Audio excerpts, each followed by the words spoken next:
Well, Mike, there's good news and there's bad news as we bring you episode 2 of TinChattin here in the 2019 season. Alongside play-by-play voice of your Fort Wayne TinCaps, Mike Maz. My name is Peter Hood. The bad news is this time last week we were asking for better weather, a little bit warmer would have been nice as we sit here tonight, a Thursday night, and record this edition of TinChattin. It's not really much warmer than it was last week, maybe a few degrees. I guess we can't complain too much. That's the bad news. The good news, we got some good stuff to talk about with TinCaps baseball because they're off to a great start, 6-2 on the season after sweeping the Dayton Dragons. And I guess just overall, you've now had a week's worth of games to kind of get to know this team a little bit. What's your overall impression as you examine the first 8 games of the season? Once again, Peter, the TinCaps have the youngest team age-wise in the Midwest League, as we have the last 2 years. And maybe, again, the youngest team in all of minor league baseball. A little bit more research for that. Average age is 20 years of age. We got 9 teenagers out of 25. But these guys that are on this team right now, to me, seem a little more experienced at this point of the season than the teams of the last 2 years. We have to remember, we talked last week about how the TinCaps came within literally outs of making the playoffs for the 9th time in 10 years last year. Lost the last 2 games of the year at West Michigan, games in which they scored the first run and actually led. Lost once in the bottom of the 9th, lost once in 10 innings. But if you look back at the numbers record-wise, each half last year the TinCaps were 32-37, so that equates to 64-74. This team, after the win Thursday night, 6-2, 5-1 at home. First 4-game sweep at home by the TinCaps since they knocked off Dayton July 29th to August 1st, 2017. So it's been about a year and a half, but this team seems a little more experienced. We're only 8 games into the year, so we have to preface that. But to me, they seem a little more experienced right now. And they seem to be close-knit. 3 of the 4 games of the Dayton series were come-from-behind wins. If the pitching staff stays intact, and I'm thinking more of the starting pitchers at this point, right, this could be a really fun season for fans to see the TinCaps here at Parkview Field. Yeah, you mentioned the 3 out of the 4 wins against Dayton being come-from-behind wins, and again, early, just 8 games into the season, but what is a team being able to do those kinds of things early in the season tell you about a young baseball team like we have with the Fort Wayne TinCaps? It tells me that they understand what the word team, T-E-A-M, really means. There are 9 players on the field at one time. 1 can't beat 9, just like in basketball, 1 can't beat 5, or 1 can't beat 11 in football. It takes everyone working together.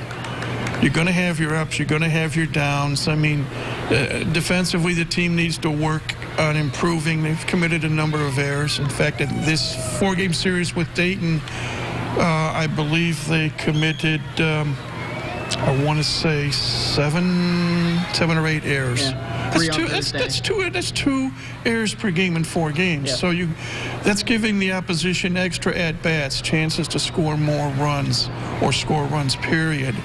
So the defense has to work, but believing in themselves and believing in each other, those are the keys to success. You know, hopefully you're taught to play to your God-given ability, but you have to trust each other. Yeah, a lot of guys individually that we can highlight, and we'll do so a little bit now. You mentioned the pitching staff, 3rd in the Midwest League in strikeouts coming into Thursday night.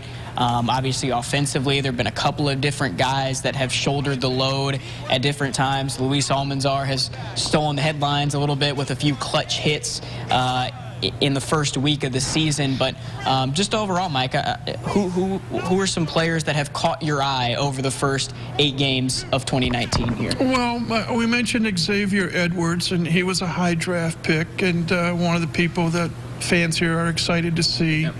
And he's got that innate ability to get on base. He's got wheels.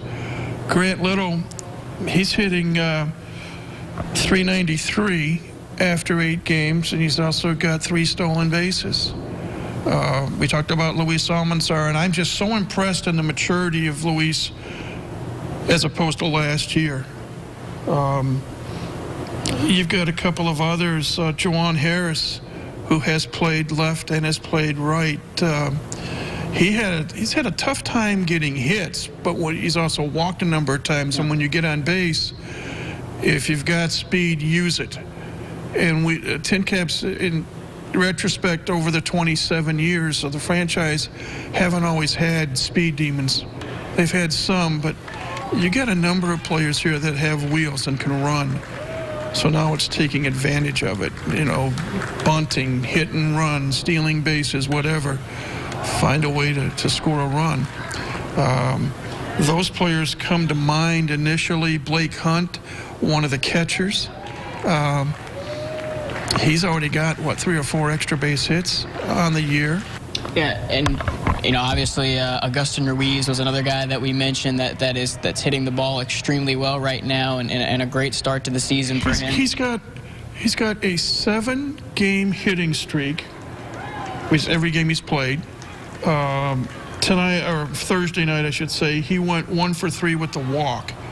And the 1 for 3 dropped his batting average 11 points to .429. But he's got 5 multi-hit games. Each of the 4 games against Lansing to start the season, he went 2 for 4. And he had 1 2-hit game against Dayton, and he's had 2 1-hit games. So he's got a 7-game hitting streak, and he's hitting .429. So he's another exciting player to watch. Again, a handful of them. It's well known now that San Diego, by the experts, they have the best minor league system in all of baseball. And as evidenced by a lot of former TinCaps that have moved up the ladder, and see how many of them are playing right now in San Diego. Nick Margavich just got a win a couple of nights ago. Yeah. And he has allowed just 1 earned run or less in each of his 3 starts. And to think he was the opening pitcher for the TinCaps at Lake County last April. Wow. Fernando Tatis Jr., we talked about, Luis Urias, Franchi Cordero, Hunter Renfroe. Pedro Avila getting set to make his debut. Yeah, and he has the franchise record for strikeouts in 1 game with 17, which eclipsed the former record of one LaTroy Hawkins from 1993 of 15 Ks. It's just neat to see these players and to see how so many of them at one point or another had a stop off here in Fort Wayne. Yeah, and a lot of guys playing well for this current TinCaps team, and hopefully they continue to play well. Hopefully we're still talking about a few wins next week, and hopefully we're back outside next week. Again, I think this is real wood, we're gonna hope for some warmer weather and expect warmer weather, but luckily, beautiful facility here at Parkview Field. When it is cold outside, we come indoors and we get this nice view behind us. It's a spring. It's time to have good weather to play baseball. And even though this season is only 8 games old heading into play Friday, 6 out of 8 on the winning side of the ledger is not bad. So everyone come one, come all to Parkview Field. Again, the best facility in minor league baseball, an exciting young team that many of them already have gone through here and are playing in San Diego, and all these players here now want to get to Petco Park as well someday. And Mike Nutter says amen to all of that, for everyone thinking about coming out here and watching the TinCaps this season.